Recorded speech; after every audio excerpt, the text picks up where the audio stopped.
बातमीपत्रात आता पाहूयात गल्लीपासून ते दिल्लीपर्यंतच्या ताज्या घडामोडींचा धावता आढावा.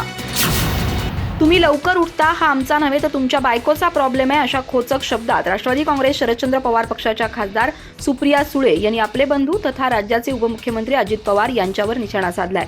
अजित पवार आपल्या भाषणात नेहमीच आपण भल्या पहाटे उठून कामाला लागतो असा दावा करतात. सुप्रिया सुळे यांनी पुरंदर येथील एका सभेत त्यांच्या या विधानाचा चांगला समाचार घेतला. तसंच कुणी लवकर उठून कुणावरही उपकार करत नसल्याचंही ठणकावून सांगितलं.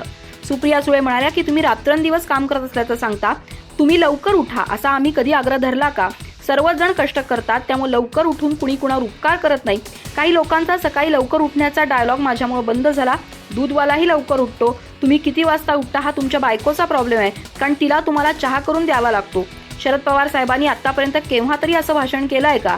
कुणी लवकर उठतो म्हणून दररोज भाषण करत सुटतो का? असा सवालही सुप्रिया सुळे यांनी यावेळी उपस्थित केला. सुप्रिया सुळे यांनी यावेळी अजित पवार यांच्या नेतृत्वातील राष्ट्रवादी काँग्रेसचे इंदापूरचे आमदार दत्ता भरणे यांच्यावरही निशाणा साधला.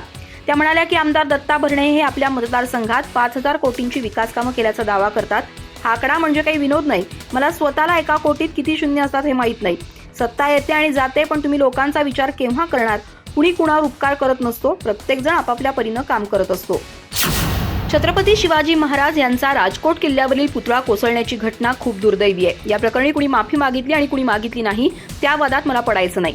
पण भविष्यात कोणत्याही महापुरुषांविषयी असा प्रकार झाला तर त्यातील आरोपी तुरुंगातच सडेल याची खबरदारी घेतली पाहिजे, अशा शब्दात मराठा आंदोलक यांनी या प्रकरणावर आपला संताप व्यक्त केलाय.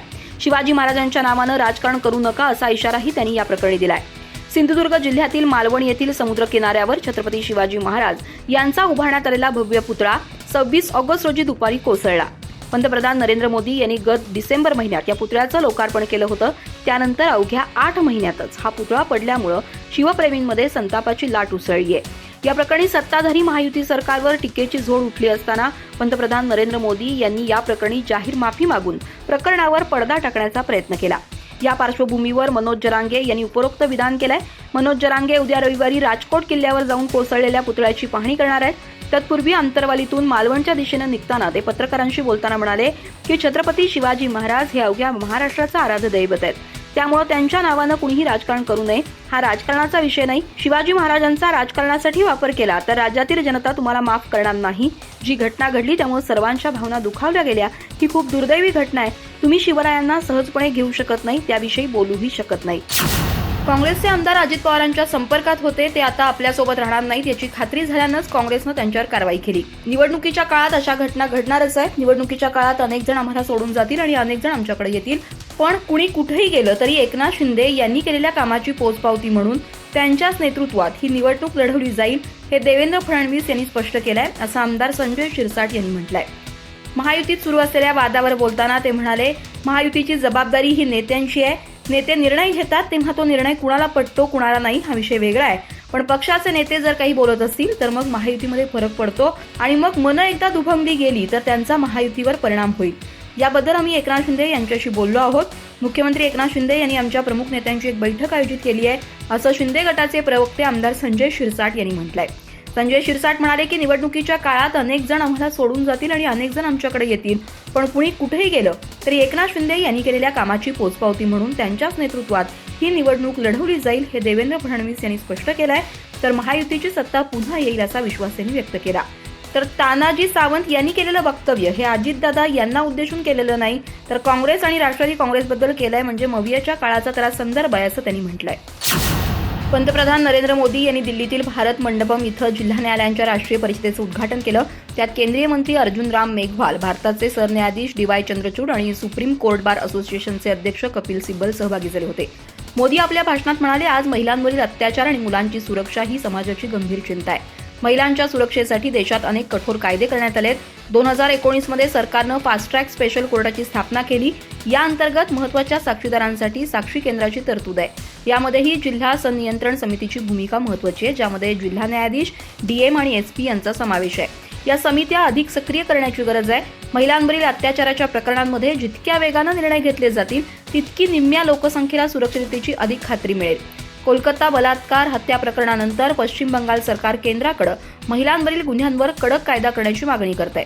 या संदर्भात सीएम ममता यांनी 22 ऑगस्ट आणि 30 ऑगस्ट रोजी पंतप्रधानांना 2 पत्रही लिहिली आहेत. पंतप्रधान म्हणाले, सर्वोच्च न्यायालयाचा 75 वर्षांचा प्रवास हा केवळ एका संस्थेचा प्रवास नाही, भारताच्या संविधानाचा आणि संविधानिक मूल्यांचा हा प्रवास आहे.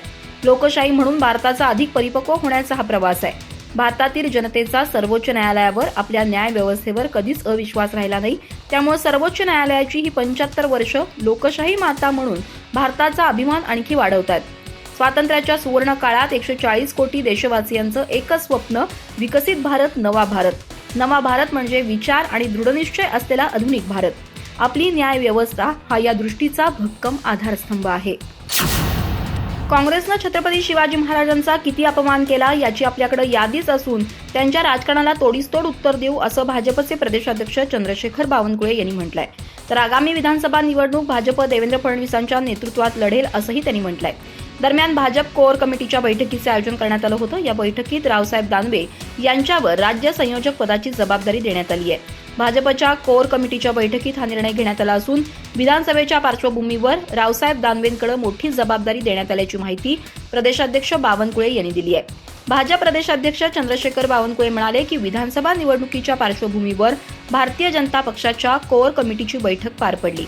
या बैठकीत प्रामुख्यानं भाजपाचे माजी प्रदेशाध्यक्ष रावसाहेब दानवे यांना विधानसभा निवडणूक संयोजक पदाची जबाबदारी दिली आहे.